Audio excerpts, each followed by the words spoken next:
The clock struck midnight when the gunshot shattered the stillness of Old Pine Street. It wasn't the kind of sound people in this neighborhood were used to. Here, nights were for crickets, the faint hum of a distant train, maybe the low growl of a car slipping down the road. Not this. Not a single, sharp crack, slicing the air like a blade. For a second, no one moved. Curtains stayed closed. Lights stayed off. Then the second sound came, the hollow thud of something heavy hitting hardwood floors. Detective Claire Harlow's phone buzzed on her nightstand, vibrating so violently it rattled a half-empty glass of water. She didn't need to check the caller ID. The tone of that buzz, the one reserved for after-hours emergencies, was enough. She swiped the screen. "Harlow." "Claire." Chief Anderson's voice was low, tight, like someone had twisted it into a knot. "We've got a bad one. Old Pine Street. The Renner House." Claire sat up so fast her shoulder cracked. The Renner House? She knew the name.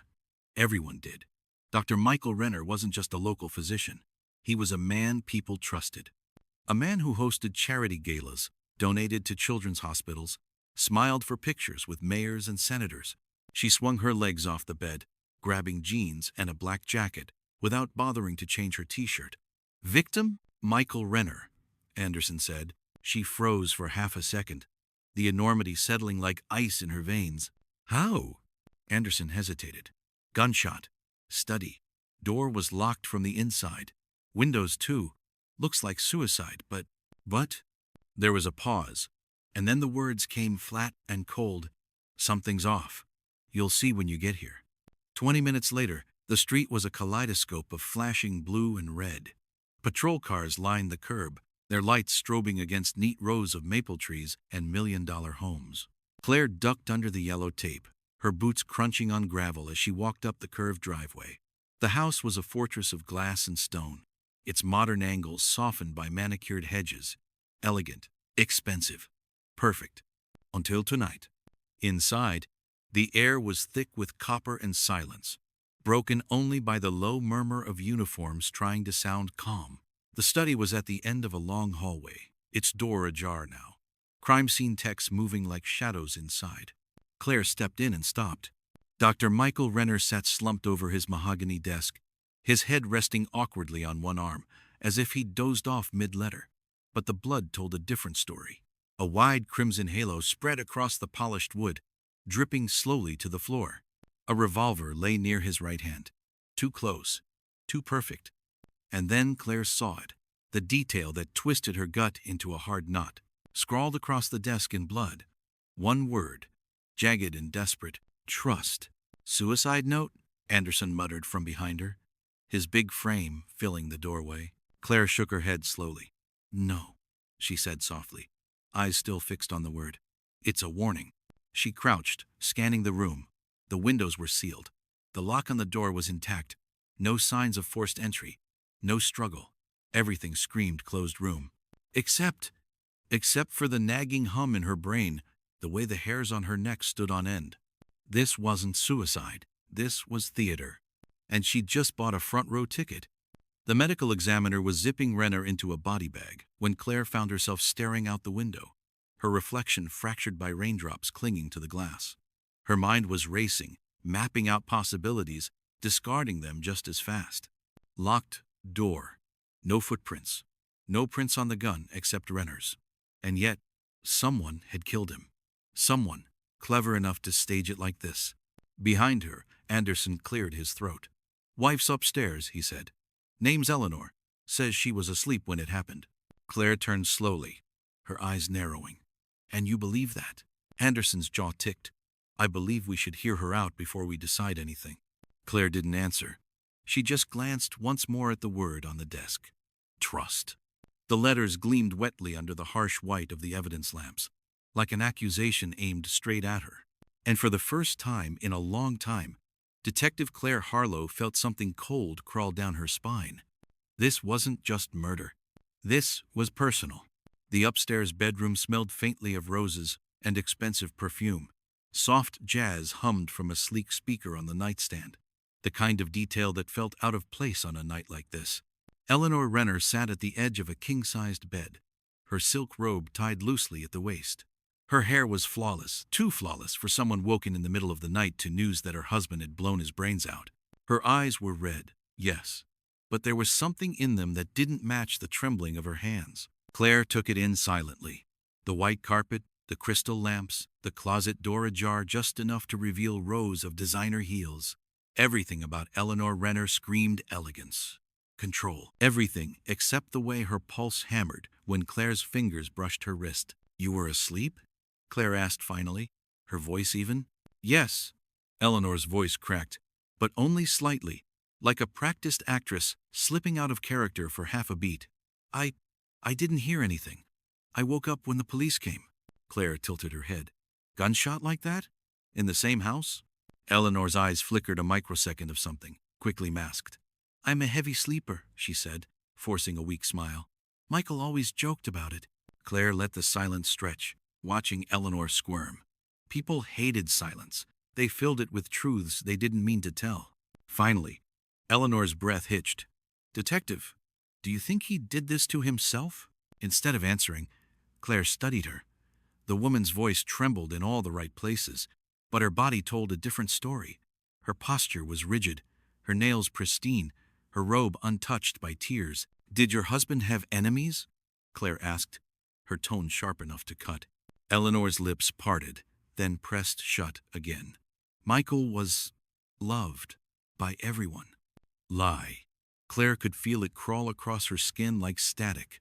"Of course," Claire said, pretending to accept it. She stood, walking slowly to the dresser, where a silver-framed photo caught her eye.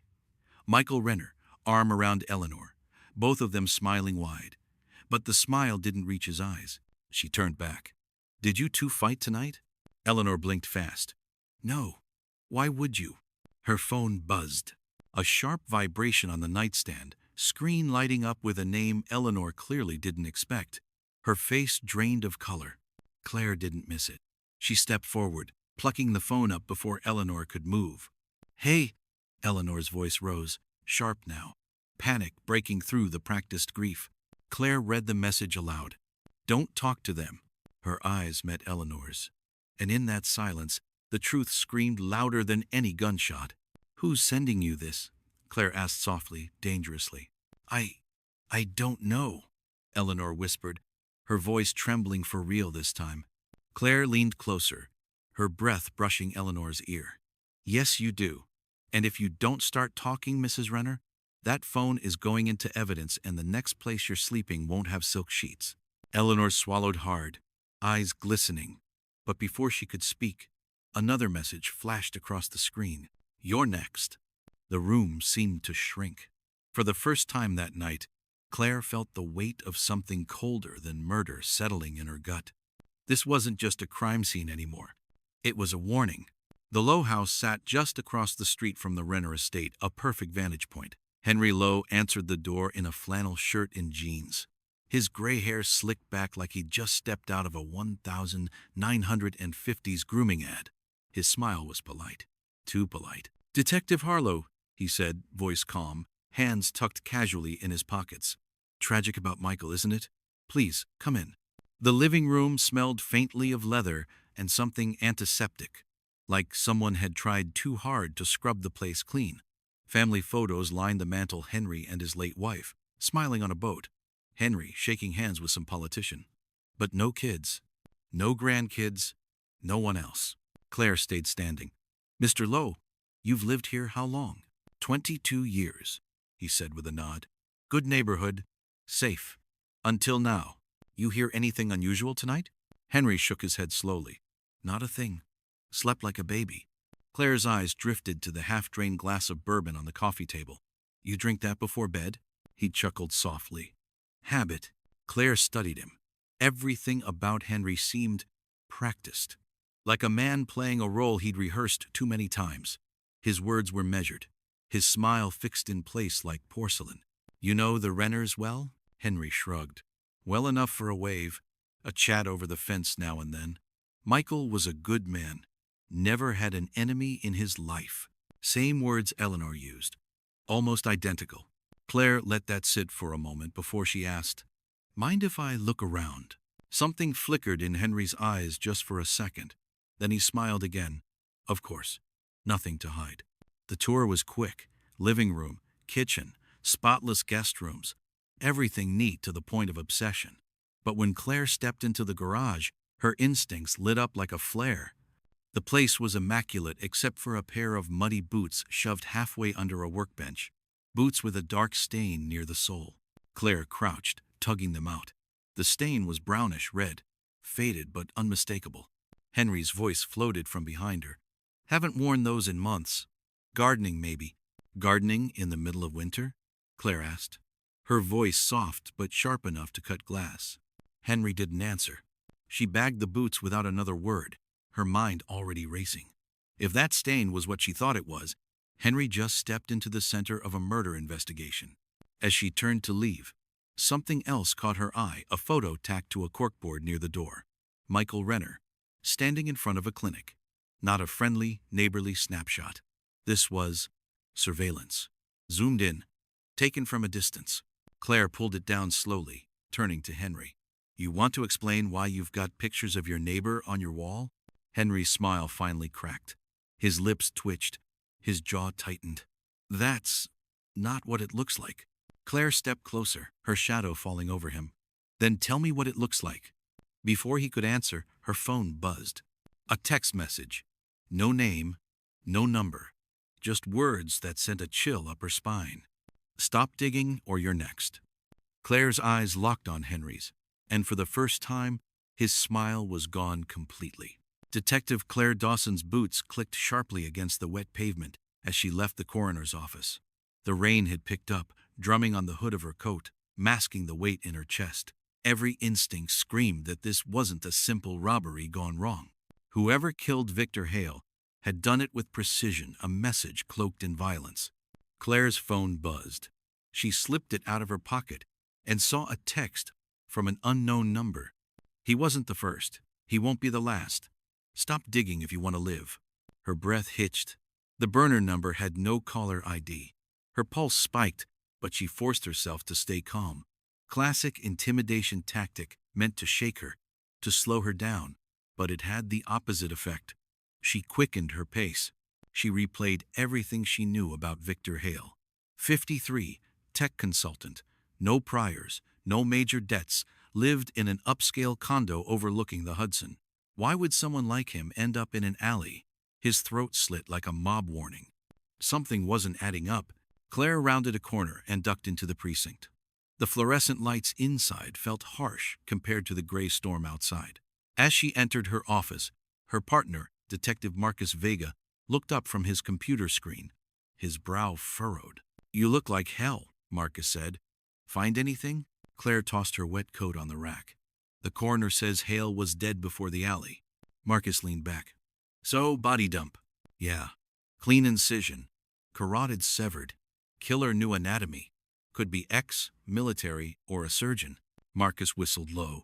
That narrows it down to about 1 million people. Claire shot him a look, then sat at her desk. She pulled out her phone and slid it across to him. Got this on the way back. Marcus read the text. His jaw tightened. They're watching you. Or they want me to think that.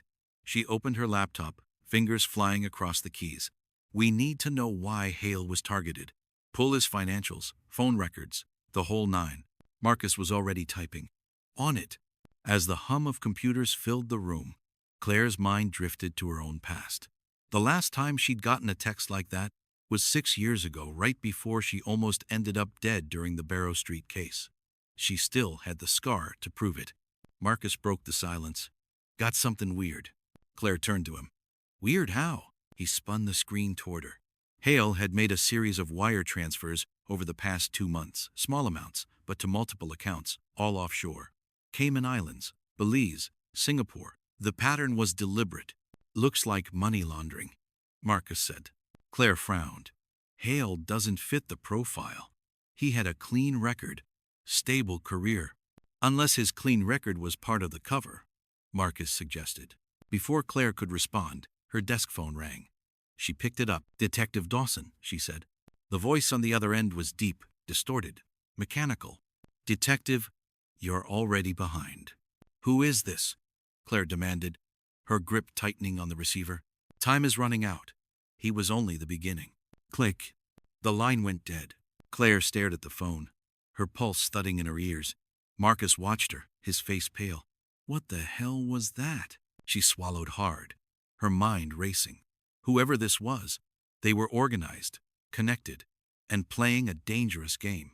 And now, it wasn't just about Victor Hale. It was about her. Detective Cole stood frozen, his fingers gripping the crumpled piece of paper. You can't trust anyone. The words were written in hurried, jagged strokes, the ink slightly smudged, as if the writer's hands had been shaking. It wasn't signed, but the fear it radiated was undeniable. The note had been hidden beneath Emily's mattress, tucked inside a worn-out diary. Cole's gut churned. This wasn't just a kidnapping. This was bigger. He glanced around Emily's bedroom again, scanning for anything out of place.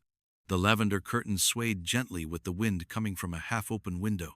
A framed photo on the desk caught his attention, Emily smiling with a man who wasn't her father. Cole leaned in, picking up the frame carefully. The man was tall, sharp features, and his arm draped casually around Emily's shoulders. A date scrawled at the bottom read, March 12. Who are you? Cole thought, memorizing the man's face. Footsteps echoed in the hallway. Cole tensed, hand instinctively moving toward his holster. But it was Sergeant Miller, his trusted partner. Cole, we got something, Miller said, holding up a small plastic evidence bag. Inside was a hotel key card. Grand Harbor Hotel. Cole's mind raced. Where'd you find this? Inside her purse. It was shoved deep in one of the inner pockets.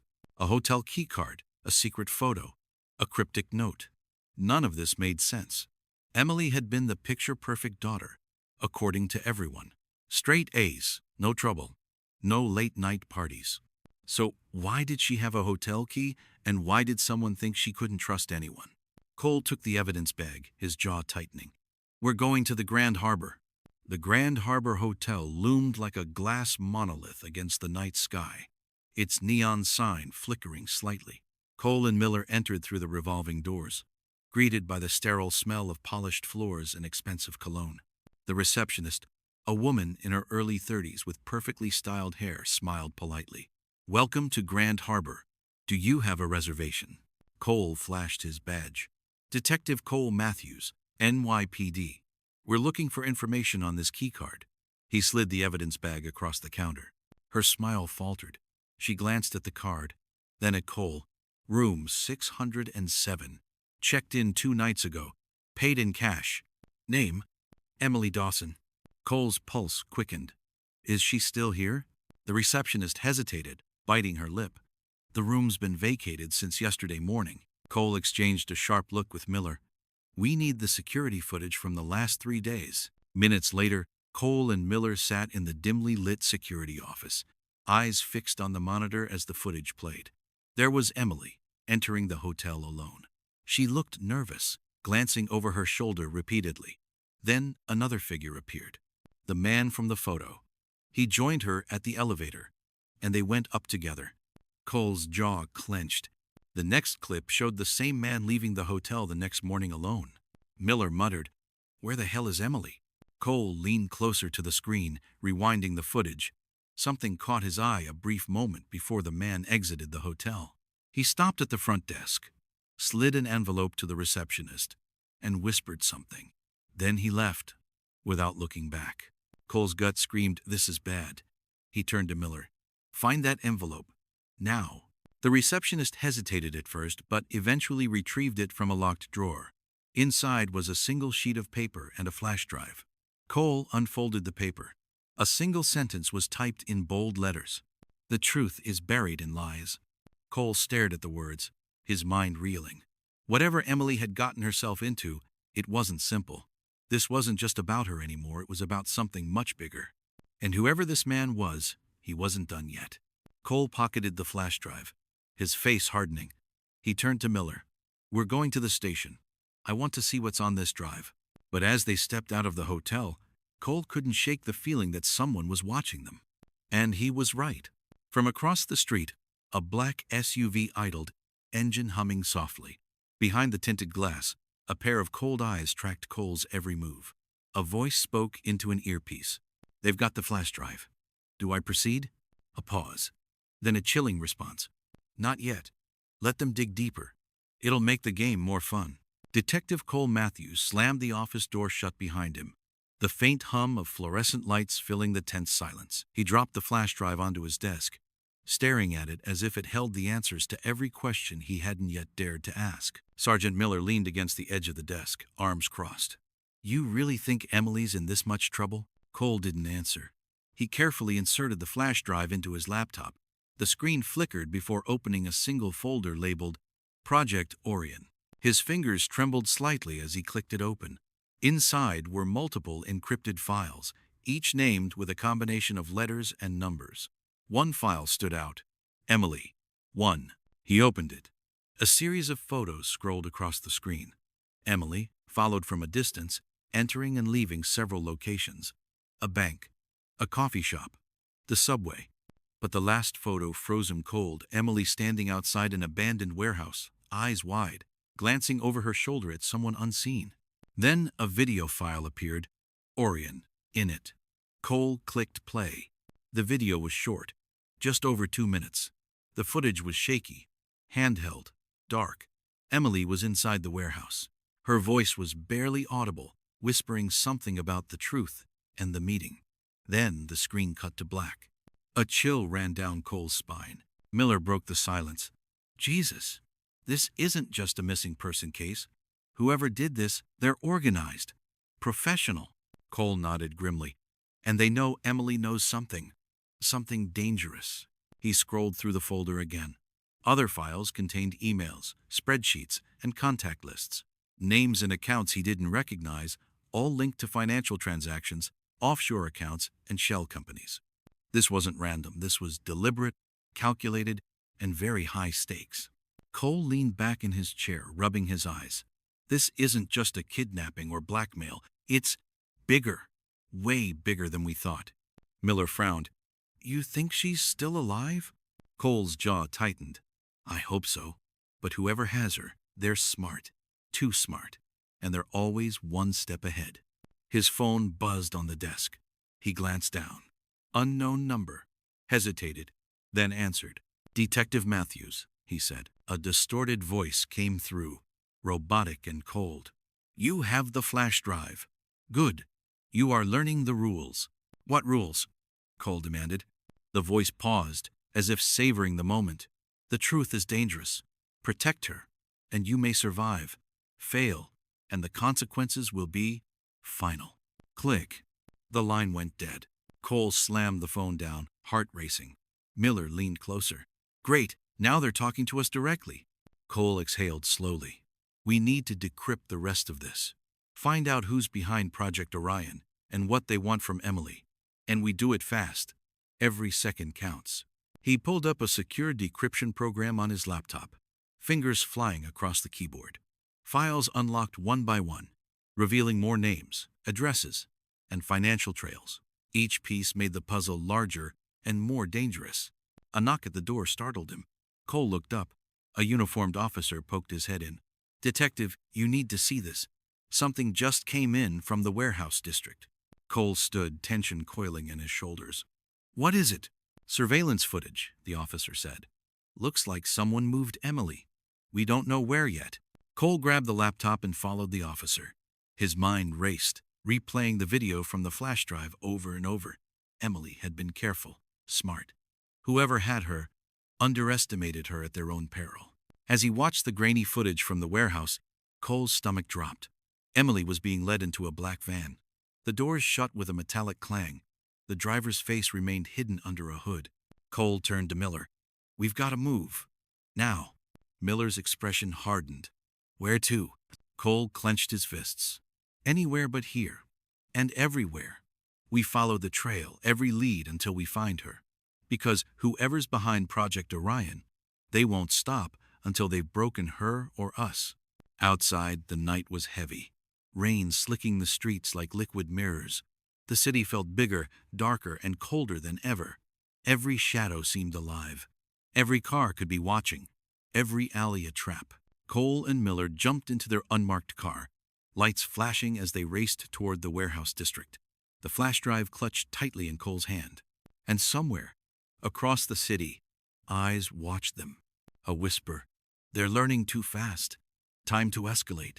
Rain-slicked streets reflected the red and blue of Cole Matthews' unmarked car as he and Miller sped toward the warehouse district.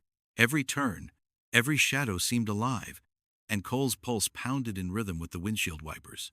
"This area's a maze," Miller said, scanning the GPS. "Nothing looks like a warehouse here on the maps." Cole shook his head. "Project Orion isn't about being obvious. Whoever's running this, they know every angle, every blind spot." He glanced down at the flash drive again. Emily's life depended on what they uncovered tonight. Every file they decrypted painted a clearer picture. She had stumbled into something massive, something organized, and someone powerful wanted her silenced. "Wait," Miller said, pointing. "Look at this cluster of security cameras on the map. Could be a surveillance hub." Cole nodded. "Could be the place. Let's check it out." The warehouse district was silent, almost too quiet. Rain pounded on the corrugated metal roofs, forming rivers that ran off into storm drains. Cole parked in a shadowed alley, and they slipped out of the car, weapons drawn, scanning every window. Through the fogged glass of a massive warehouse, movement caught Cole's eye. A shadow darted across the room, then disappeared. He signaled Miller to flank the building while he crept to the front. Inside, the warehouse smelled of oil, dust, and something metallic blood. A single bare bulb swung from the ceiling, casting long, flickering shadows across crates and machinery. Cole's flashlight beam cut through the darkness. There, tied to a chair in the center of the room, was Emily. Her eyes were wide, frantic, and she looked smaller, thinner than the last video they had seen. "Emily!"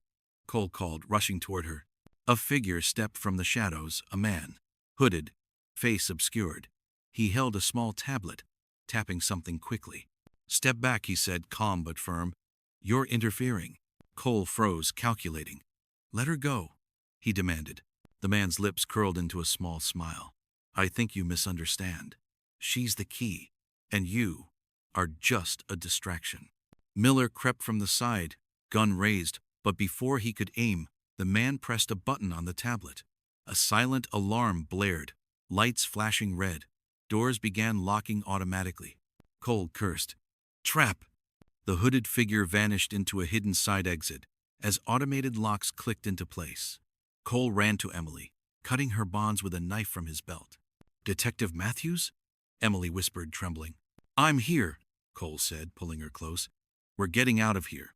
Miller joined them, scanning the shadows. "We need a plan fast. They've got cameras everywhere. Someone knows we're here." Cole nodded. "We make our own path." The trio moved through the labyrinthine interior, avoiding cameras and hidden sensors. Emily clutched Cole's arm, every step tentative, fearful. They rounded a corner and froze. Another figure stood at the far end of the hallway, a rifle raised. Cole grabbed a crate for cover, signaling Miller to the side. Shots rang out, ricocheting off metal walls. Emily screamed. Cole returned fire, forcing the figure to duck. They advanced slowly, each step calculated, every movement deliberate. Finally, they reached a service exit. Cole yanked the door open, rain pouring in, soaking them instantly. Miller kicked it shut behind them as they sprinted into the alley, hearts hammering. Emily gasped, shivering. They were everywhere," she stammered. Cole glanced back at the warehouse. The lights inside flickered, then went dark. Whoever was running Project Orion had vanished, leaving only chaos in their wake. Miller exhaled. "Too close." Cole nodded, gripping Emily's shoulder. "And this is just the beginning. Whoever's behind this, they're not going to stop. Not until they get what they want." Emily looked up at him, fear in her eyes. "What do they want?" Cole shook his head, grim. "I don't know yet, but we're about to find out." Rain had stopped, leaving slick streets glimmering under the city lights. Cole, Miller, and Emily huddled in a small, abandoned apartment. Miller had secured for them a temporary safe house. Emily sat on a threadbare sofa, knees pulled to her chest, while Cole connected the flash drive to a laptop on a makeshift desk. "Stay here," he said, voice low but firm. "We need to figure out what we're dealing with." Miller crossed his arms. "If they've got this much tech, how long before they track us here?" Cole didn't answer immediately. He had been analyzing the decrypted files from the flash drive. Each file painted a picture more chilling than the last. Shell companies, offshore accounts, surveillance logs of multiple people including Emily, herself, and Cole's own precinct. They're everywhere, Cole muttered. Project Orion isn't just a criminal operation, it's a surveillance network. They're watching everything we do, every move we make. Emily's voice trembled. Why me? I don't understand. I'm not important. Cole looked at her, eyes dark with determination. You're important because you stumbled onto the wrong secret, and now they think you know too much. That makes you a target. Miller leaned over the laptop, pointing at a folder labeled Asset List. Look at this. They've been tracking people for months. Not just Emily. Bankers, politicians, tech developers. They're building some kind of network. Cole scrolled through the list, his stomach tightening. Names he recognized. Some high profile. Others seemingly ordinary.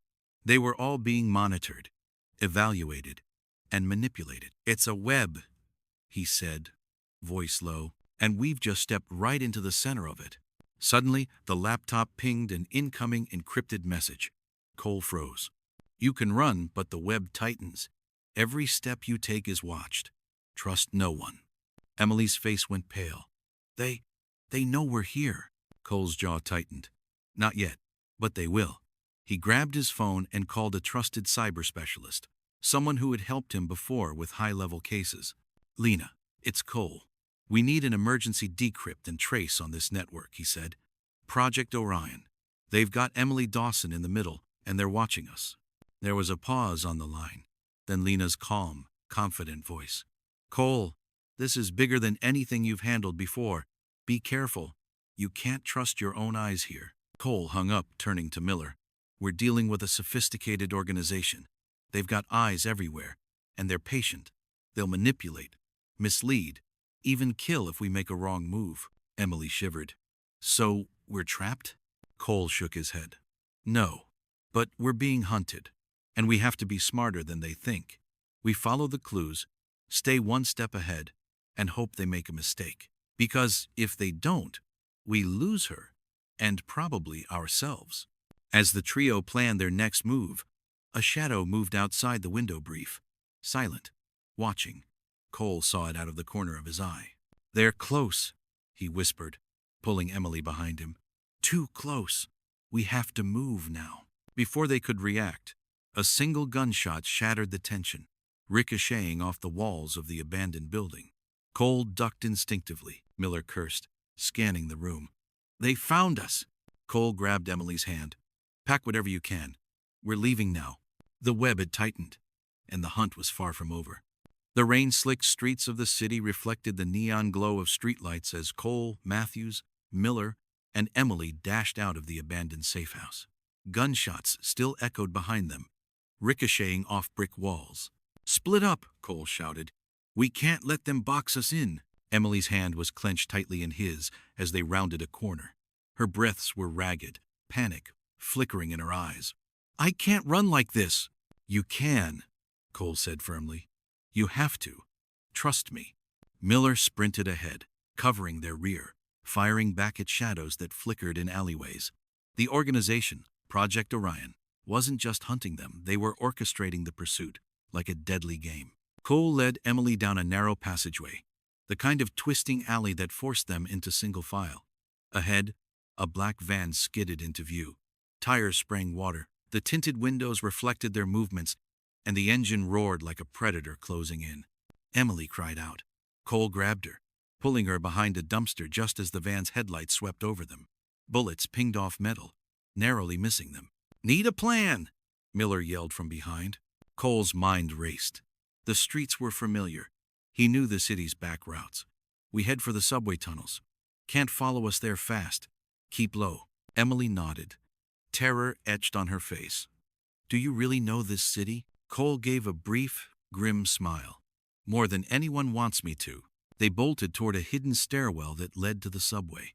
The van pursued, tires screeching as they barely avoided collision with parked cars. Cole shoved Emily into the stairwell first, then Miller, before quickly following. The tunnels were dark, damp, and echoing. The sound of their footsteps amplified in the empty space. Cole could hear the van stop above ground, the faint sound of tires spinning as they attempted to find another entrance. "They're everywhere," Emily whispered, voice shaking. "Not yet," Cole said. "But they will be if we're not smart." He led them through the service tunnels, dodging maintenance doors and storage closets. At a junction, he pulled Miller aside. "We need to split. They expect us to stay together. We'll create a diversion. 2 targets are harder to track than 1. Emily's eyes widened. "Are you serious? Do you want to survive?" Cole snapped gently. "Then trust me."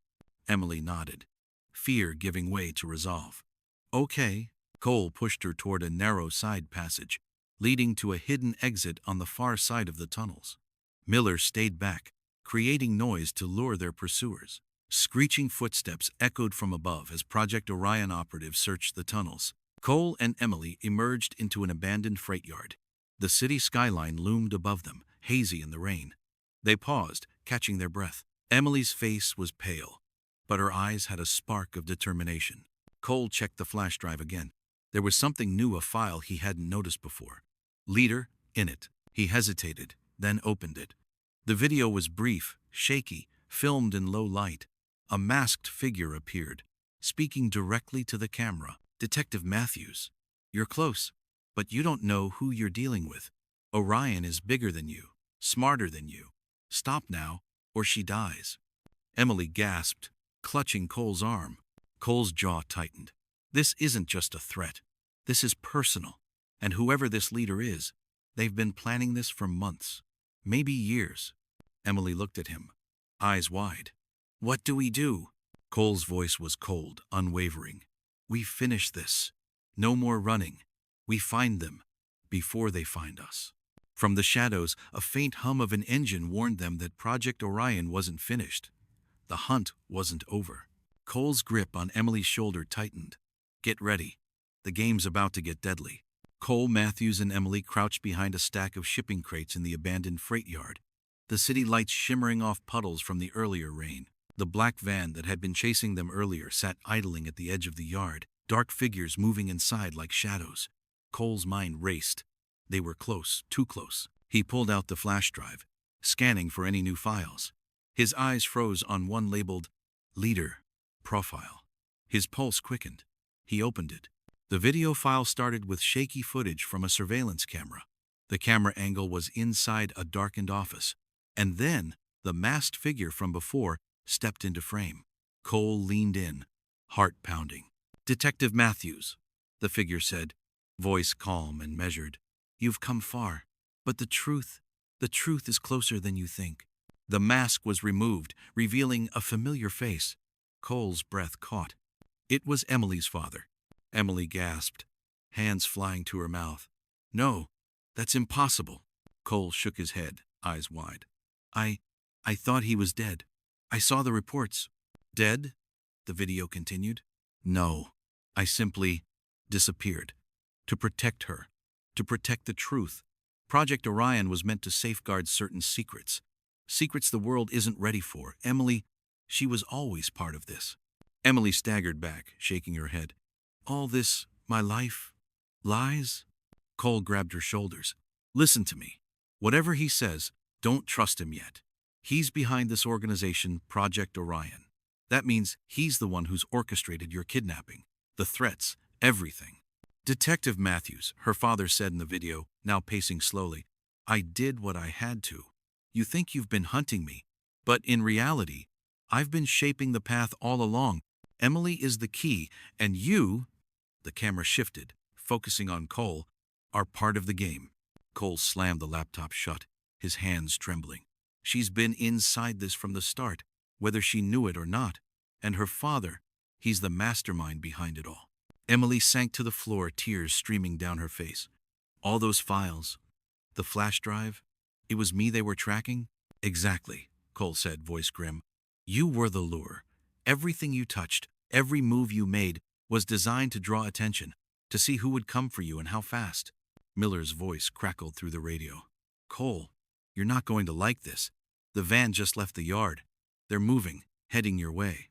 Cole's jaw tightened. "Then it's time. Time to end this. We confront him now." Emily looked at him, terrified. "My father can't be stopped."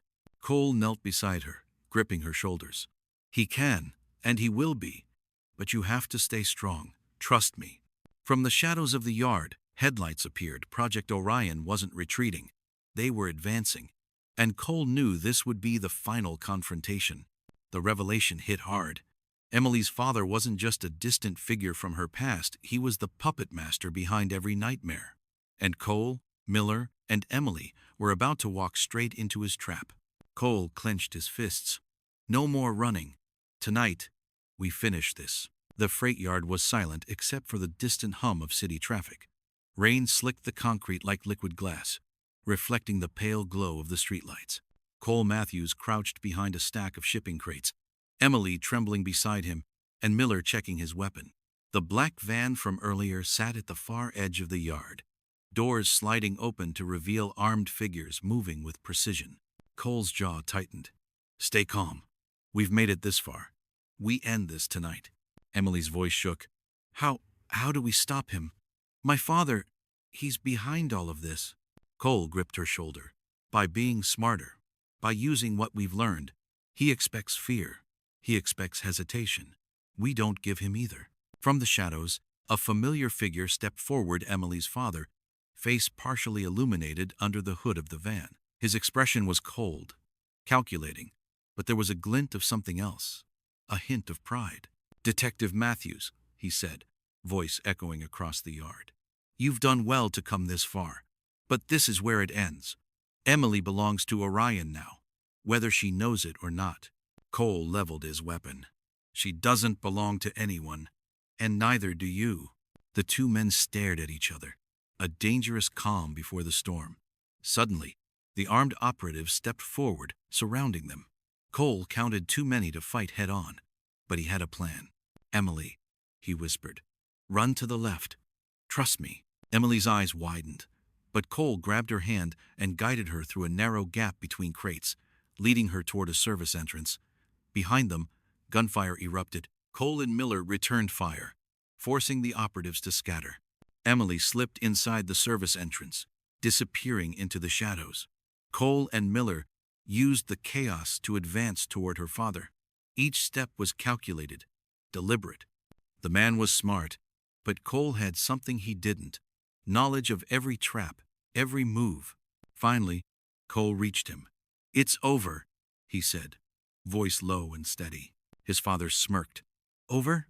No, detective, this is only the beginning. Before Cole could react, the man lunged, striking him to the ground.